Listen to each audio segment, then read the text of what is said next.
থাকে একজন বোন, ওরা দুজনকে একসাথে স্টেশন থেকে নিয়ে আসে।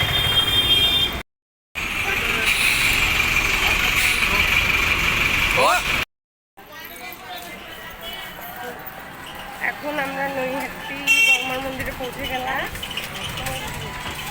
এই যে মা আর ওই যে দিদির মেয়ে, ওই পিয়া, বাবা আর দিদি ওই সামনে যাচ্ছে। এখান থেকে একটুখানি হেঁটেই বর্মার মন্দির যাওয়া যাবে। আমরা যেই টাইমে গেছি সেই টাইমে যেতে যেতে অনেক লাইন হয়ে গেছে। আমি আর হচ্ছে পিয়া, দিদি একটু ছাওয়ায় ছিলাম, বাকি সব মানে মা বাবা এরা সবাই রোদের মধ্যে দাঁড়িয়েছিল। আমি একটাই কারণে ছাওয়ায় ছিলাম, যে মাথা গরম হয়ে গেলে কি জানি আবার মাথা না ধরে তাই। আর বড়মার মন্দিরে ভিতরে ফোন অ্যালাউ ছিল না, তাই আমাদের যখন পুজো দেওয়া হয়ে গেল তখন নমস্কার করে চলে আসলাম।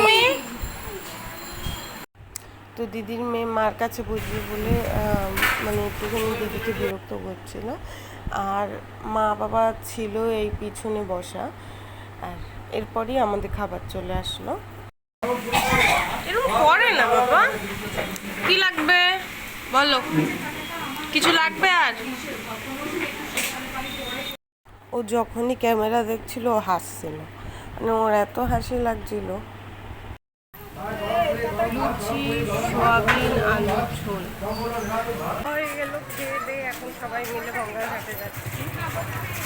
একদম সামনেই ছিল গঙ্গার ঘাটটা, তবে এই গঙ্গার ঘাটে নামাও যায় না, জলও নেওয়া যায় না, খুবই বাজে গন্ধ, কারণ এক বড় নর্দমার জলটা আসে ওখানে। কিন্তু এই গঙ্গার ঘাটের পাশ দিয়ে, মানে বলতে গেলে ঘাটটা নামার আগেই বাঁ হাত দিয়ে একটা রাস্তা যায়, ছোট্ট মতো লাগে, একটা মিষ্টি দোকানের পাশে, না পরোটার দোকানের পাশে।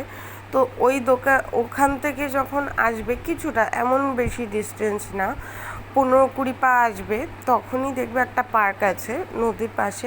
এই পার্কটা খুবই সুন্দর। তারপর আমরা এখানে একটা পার্কে এসেছি ঘাটের পাশে। এই যে টিয়া পাখি, হ্যাঁ জায়গাটা খুবই সুন্দর, নদীর ধারে, খুবই সুন্দর হাওয়া দিচ্ছে।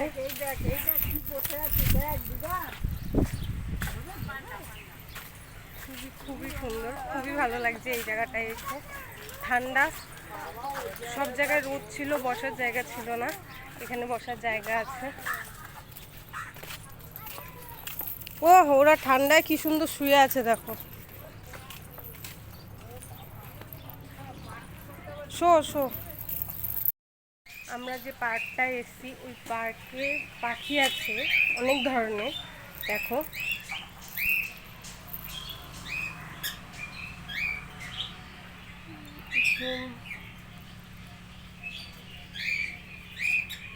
এইগুলো হলুদ টিয়া।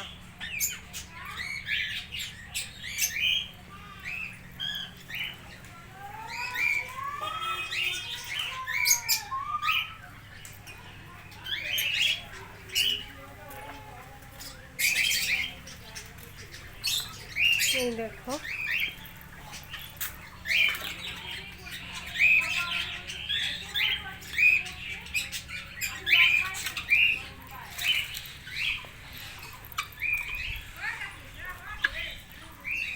না না এখন করা যাবে, পিছনে দেওয়া যাবে।